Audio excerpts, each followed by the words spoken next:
Good morning. আজি ভিডিঅ'টো বনাইছোঁ। মই কিয় এইকেইদিন ভিডিঅ' দিব পৰা নাই সেয়ে আপোনালোকৰ আগত দাঙি ধৰিব বিচাৰিছোঁ। এইকেইটা দিন মই খুব ব্যস্ত। মোৰ মাৰ গাটো বহুত বেয়া হৈ আছে, যিহেতু মাৰ লগত লাগি থাকিব লগা হৈছে। আৰু মোৰ খুৰা শহুৰ দেউতাৰো গাটো বেয়া, গুৱাহাটীত আইচিউত এডমিট হৈ আছে। আৰু সেয়েহে ভিডিঅ' কেনেকৈ বনাওঁ, আগৰ ভিডিঅ' কিছুমানে এডিট কৰিব বাকী আছেই। ভাবিছোঁ এইকেইটা দিন মই কিয় ভিডিঅ' দিব পৰা নাই, সেয়েহে আপোনালোকৰ আগত ক'ব বিচাৰিছোঁ। মা যিহেতু মোৰ শাহু মা নাৰ্ছিং হোমত এডমিট হৈ আছে, মাৰ লগত ব্যস্ত হৈ থকাৰ কাৰণে ভিডিঅ'বোৰ মই আগবঢ়াব পৰা নাই। আপোনালোকে বেয়া নাপাব। ভাবিছোঁ এতিয়া মই তালৈ যাবলৈ লৈছোঁ, যিহেতু মাৰ ব্লাডৰ প্ৰয়োজন হৈছে। ওলাই মেলি লৰালৰিকৈ মই তালৈ যাওঁ। তাত গৈ কি হৈছেনো কি নাই আপোনালোকক দেখুৱাম ব'লক।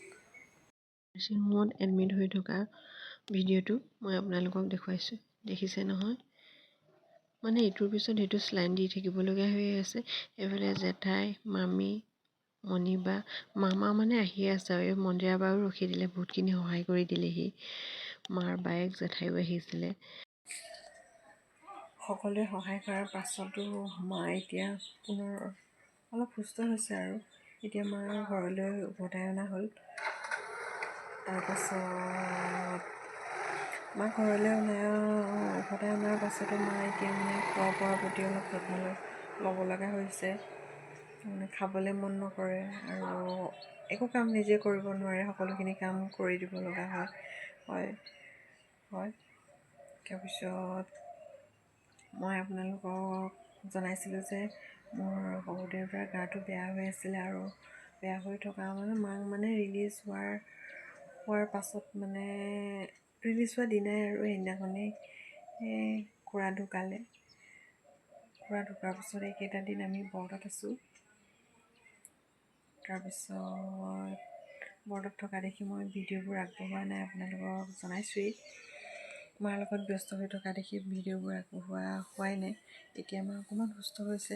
ভাবিছোঁ মই কিয় ভিডিঅ'টো আপোনালোকলৈ আগবঢ়াব পৰা নাই, সেয়েহে মই ভিডিঅ'টোৰ জৰিয়তে আপোনালোকক কৈছোঁৱেই যে আমি এইকেইদিন বৰ্তত আছোঁ।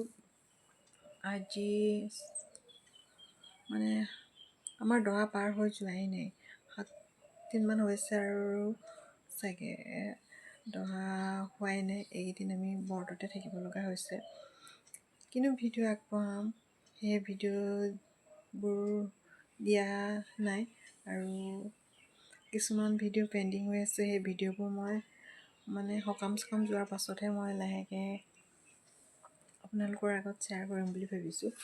তাৰপিছত সেয়াই, আৰু লগতে বাছুৰ পৰীক্ষাও আছিলে। পৰীক্ষা এতিয়া শেষ হ'ল বুলিয়ে, নহ'লে এনেকুৱাই দিগদাৰ নহয়। এফালে ভাত পানী বনাই মই নাৰ্ছিং হোমলৈ দি পঠিয়াব লাগে, এফালে ল'ৰাৰ পৰীক্ষা। মোৰে কাম নকৰা হৈ গৈছিলে। সেইকেইটা দিন মই কেনেকৈ পাৰ কৰিছোঁ কি নাই, আৰু তাক পঢ়ামেই নে মাৰ কথাই চিন্তা কৰিম নে সেইফালৰ সেয়াও খুৰাৰো অৱস্থা বেয়া হৈ আছিলে। এইবাৰ বাছুৱে যেনে তেনে পৰীক্ষাটো দিলে, আৰু কি হয় ভগৱানে জানে। যি কি নহওক, আৰু আজিৰ ভিডিঅ' ক'বলগীয়া কথাখিনি এয়াই। আজিলৈ আহিছোঁ।